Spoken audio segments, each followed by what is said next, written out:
Hi everybody, SinCity Renee, on Facebook anyway.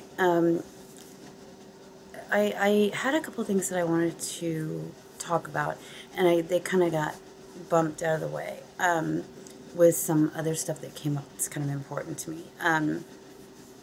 In my support group, you can find us on Facebook, again, find me SinCity Renee, and ask to join the group if you have fibromyalgia or chronic fatigue, or even you have a family member with those. You know, a couple things we've been doing exercises on was self-esteem and depression, because recently I was just diagnosed with severe depression, which is totally took me by surprise, because I tend to, see the funny side and everything, and throw humor in, and she saw through that. So that's really the kind of important thing right now is, we're working on self-esteem issues, and kind of affirmations every day. So but one of the things that I wanted to talk about was, with fibro, people don't really understand us. I mean, when we got sick, we lost our whole world. Our whole world changed in the blink of an eye. And I asked everybody the other night in the group, do you know who you are now? Because it was just a question. Like I said, we're kind of doing affirmations and stuff, and I posted the question in the group, and I kind of, went about my own merry way, and then I got to thinking about it that night, and I thought, I don't even know who the hell I am anymore, or my purpose, my reason for being, and it really bothered me a lot, and I really dwelled on this. I'm the group leader. I posed the damn question, and I couldn't figure out the answer. I used to be defined by, I was the girl that did reptile rescue. I had my own business. I had my kids. My son was the neighborhood social butterfly, and so everybody knew me as Logan's mom. They never really knew my name, but I was Logan's mom. And I don't have that anymore. I don't have any of that anymore. And so I really don't have interaction with society, because even now I'm in my bed. This is where my office is, my TV, my computer, my everything, my whole world is in my room. So I heard or saw a video the other day, and I can't remember the asshole's name, but he was some jerk that was just like, you have fibro, this made-up disease, get over it, okay, fuck you, number one. Number two, people say, oh, you say you have fibro and it's for attention. Really? Really? When you're diagnosed with fibro, your whole world has just ended. Everything that you knew, everything that you were, is now ripped out from under you. And a big part of what we are is, or what we have, part of the disorder is anxiety. I have huge social phobia issues, to where going to the grocery store is a major issue for me, and Walmart is almost impossible because of the crowds. And so what we do when you get sick and you have the flu, you go to bed. You go to bed to get better, and that's what we do, except we don't get better, but we isolate ourselves because we don't feel good, and we don't really want, when you're sick, you don't really want company. And that kind of goes hand in hand with, we lose all of our friends. All of our friends, and even some family members, they get tired of asking us to go places or do things, and we get tired of having to say no because, I'm hurting, I'm sick, or whatever. And we've lost everything. And so that's a huge a huge thing for us. It's not for attention. If it was for attention, we would be, standing out there screaming that, I'm sick, I'm hurting, blah, blah, blah. But we're not. We're in our beds. Another reason, like I said, we isolate ourselves is, because of anxiety. Our central nervous systems are stuck in fight or flight mode. And so because of that, it's really a weird panic attacks, anxiety attacks. They're horrible. Isolation, quiet. I'm really, really sensitive now to certain lights, and absolutely noise. Noise gets me every time. And I start to panic, and that sets in, and it's horrible. Another thing that bothers me a lot is the cognitive dysfunction. It's one of the symptoms, and this is a big one. I totally lost my ability to even do simple math. I can't. My husband and I used to play Yahtzee all the time, and I had to stop playing because I couldn't add the dice up anymore. So, I really did, I really did lose my mind. Sleep disturbances is another big issue for us. People think with chronic fatigue, oh, you're always sleeping. And that couldn't be further from the truth. What it really is a sleep disorder. I sleep for 2 hours, I'm up for 3 hours. I sleep for another hour and a half, I'm up for 4 hours. It just, if it's not the restless leg syndrome, and I'm not talking like, oh, I feel pins and needles. I'm talking like flat out kicking my legs and crying and trying to make it stop. It just won't stop. I've even like stomped my feet on the floor trying to get, that feeling to stop. And sometimes a bath helps, and sometimes it doesn't. But another really, really common thing in fibromyalgia is IBS, and I suffer from it horribly. I will tell you, I found that taking a tablespoon of diatomaceous earth every day, the food grade, not the stuff you put in your pool, but the food grade, has pretty much given me, that part of my life back. There was a point where I couldn't, eat, go out and eat with my family or my friends or anything, and that part has gotten much, much better. But for some people, there's nothing. No medications, helped me. Nothing. Depression, it absolutely sets in because we grieve for what we had, the life that we had, and we really have to go through that grieving process. And I can't say how long that takes, but it does get better. With time it gets better, and you just kind of accept what you are now, and which kind of leads me back to, who am I now? And because everybody has to have, every human being has the need to feel like they're contributing something. And when you're in bed, how can you get that need met, that, need fulfilled? Well, that's kind of where my support group comes in. We're all like a huge family, and there's a lot of joking and inappropriate, behavior and joking around and stuff. But when it comes down to it, when somebody's really hurting and feeling bad about themselves or their environment or whatever, they really, really come together, and it's a family. It's a family. And like I said, what we're working on now is self-confidence, because we all took a major hit when we got sick, and that's a huge, huge blow to your self-confidence. Is, what do I do now? What can I do now? I felt personally like I'm not a good wife anymore. I'm not a good mom anymore. I'm not a good friend anymore, certainly.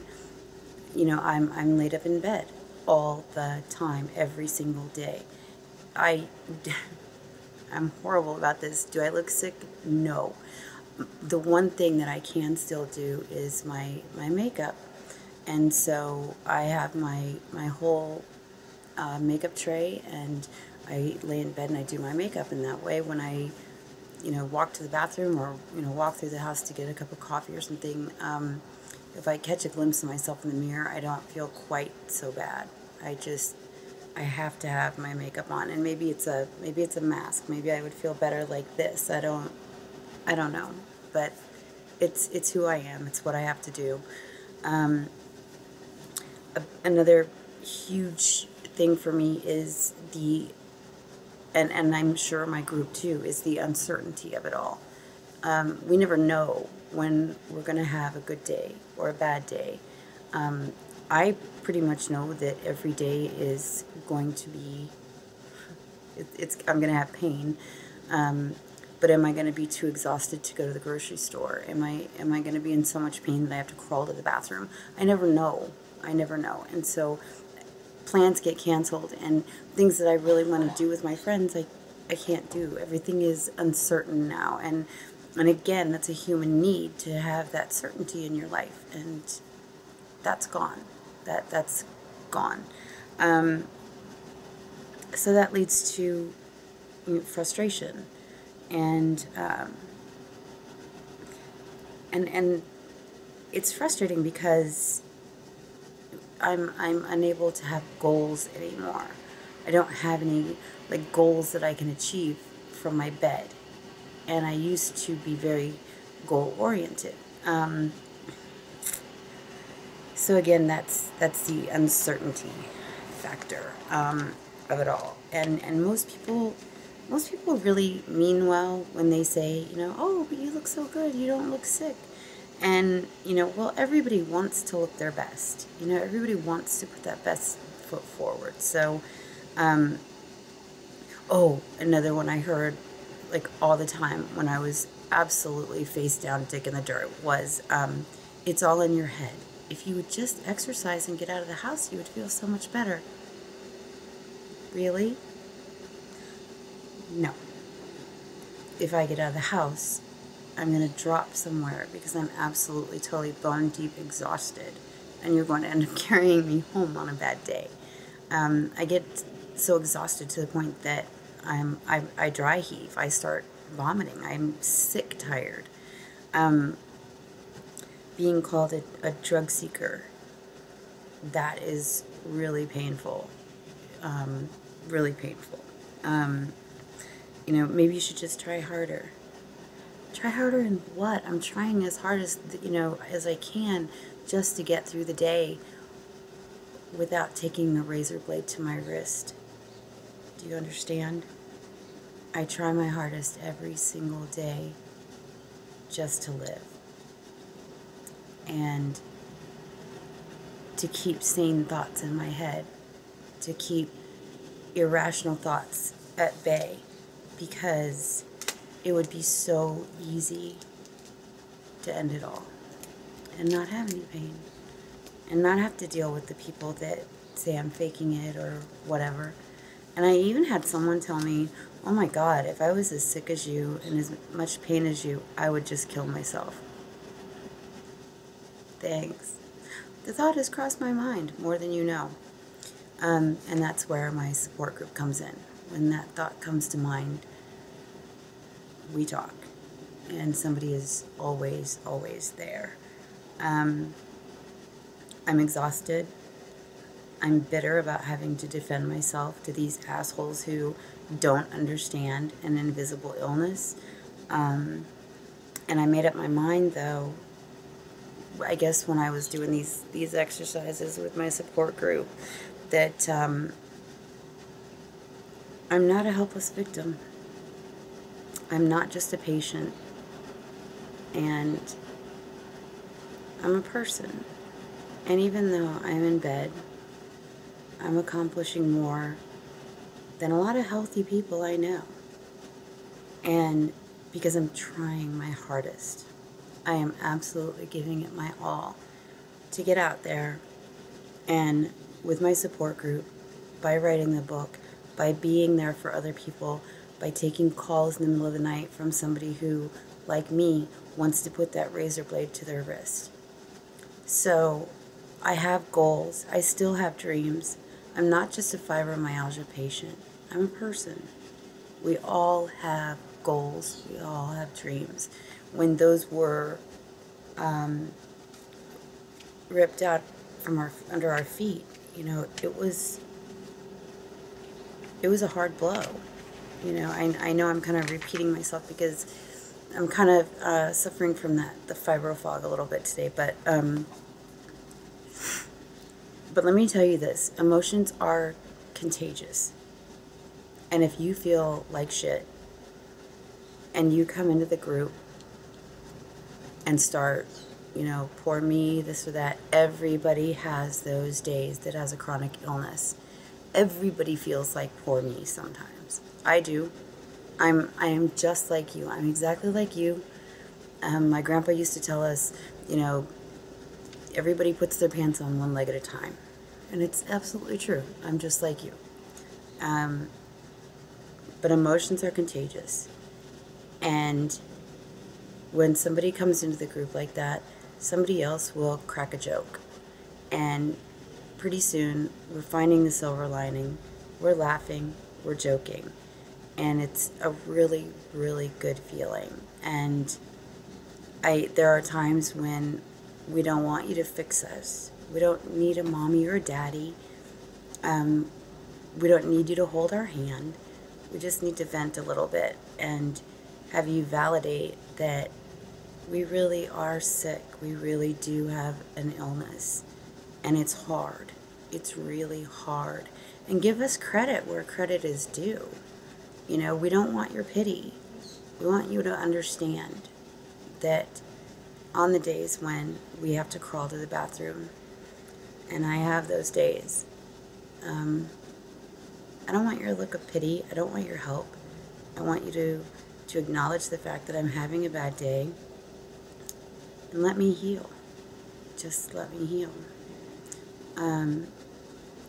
If you want to be a part of our support group, we would absolutely love to have you. Like if you're easily offended, don't join. Because like I said, there's absolutely some inappropriate responses. We talk a lot of shit, which means, you know, IBS, because that's a real factor for, you know, all of us. Got my Raiders bear. Go Raiders. Yeah, my kids got me this for Christmas actually, and it's a round pillow with the Raiders thing on the back, and he's even got the little pirate eye patch, and it's freaking adorable. And not only that, I realized that when I sleep with this, yeah, 43 years old and sleeping with a teddy bear, I can put his little body, like my armpit right here, and when I sleep, his little arm supports my shoulder and his head supports my chin, so that my shoulders are kind of lined up as I'm sleeping, and I wake up not quite so sore. So yeah, I do sleep with a stuffed animal, and you are in bed with me right now. This is where I spend my time. So I've got my remote that's velcroed to the bed, and it's a huge California king-size bed, so I pretty much have my own space unless Puff Daddy Binksy decides to join me. So but anyway, I'm totally off the subject now. So find me on Facebook, SinCity, all one word, Renee. And just let me know that you saw me on YouTube. Shoot me a message. And let me know that you want me to add you to the support group. But like I said, if you're easily offended or can't take a joke, don't join. Everybody is wonderfully warm and welcome, and I can't say enough good things about my family there, and I'm really, really proud of that achievement, that no matter what happens to me in life, those people that I brought together will always find strength from one another and form lifelong friendships and support. And that is one of my achievements that I'm so, so proud of. And I love you guys. I want you to know I love each and every one of you. You make me smile. You make me laugh. Sometimes you make me cry. Fuckers. But for the most part, we have a really good time, and we learn a lot from each other. So, you know, Lance Armstrong, you know, live strong. I say, fuck that. We live bold. We blaze the trail now because we're really the first patients of fibro that we understand, we get it, and there's finally a name for what we have. So I look at it like we're kind of the trailblazers of this, and sometimes the guinea pigs of it. So, fuck what society says. Don't live strong. Come on, guys, live bold. Even if it's from your bedroom, we're stronger than this. We can't ever say die. Never let go. Someone, a newer member in my support group said, we're all like soldiers. We're all battling out in the field, and we are. So live bold. Be strong, but live bold. I love you guys.